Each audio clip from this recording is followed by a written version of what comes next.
आज भुवनेश्वर आरंभ होउछि विराट दांडिया रास इवेंट होटेल मे फेयर रे ही विराट दांडिया रास इवेंट अनुष्ठित हेबो। उत्सव अक्टोबर 13 पर्यंत चलिबो। मे फेयर होटेल सहित एंटरटेन इवेंट मिलित सहयोग रे ए विराट दांडिया रास आयोजन करा जायछि। बॉलीवुड तथा बॉलीवुड रो सेलिब्रिटी माने एही दांडिया रास रे जोग देबे।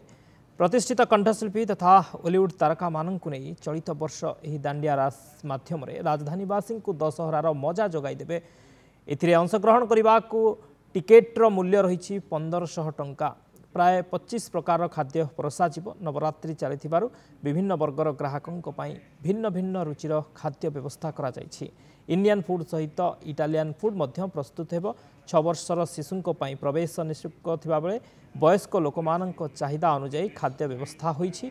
भरपूर मनोरंजन सहित महिला एवं छोट पिलामानंक पई विभिन्न प्रकार खेल प्रतियोगिता मध्य रहिछि।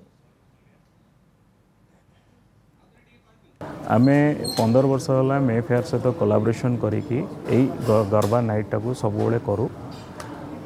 सबु वर्ष आमे 10 दिन प्रोग्राम करू। एई थरक आमे अक्टोबर 6 रु आरंभ करूछु 13 तारिख पर्यंत। सबुदिन आमे किछि किछि रियलिटी शो रु सेलिब्रिटी डाकुछु। चाहे सारेगामापा हो या इंडियन आइडल हो आउ किछि हमर प्लेबैक सिंगर ओडिसा रु तांकु भी आमे डाकू। आउटा आम प्राइस रखीचु 1500 रुपीज। मात्र 1500 टंका अच्छी। 1500 टंकार आम अनलिमिटेड खाया जोटा कि 20 रु 25 भेराइटर खाया आम प्रस्तुत करुचु। एथरे आम यंगस्टर जमी इटालियन खाया हो गला, मेक्सिकन खाया हो गला, यही टाइप आम खाद्य रखीचु। पिलामानंक आम तार व्यवस्था करुचु। जमती आमर पास्ता हो गला, नूडल्स हो गला, फ्राइज हो गला, यही टाइप खाया रखु। जेहेतु आमर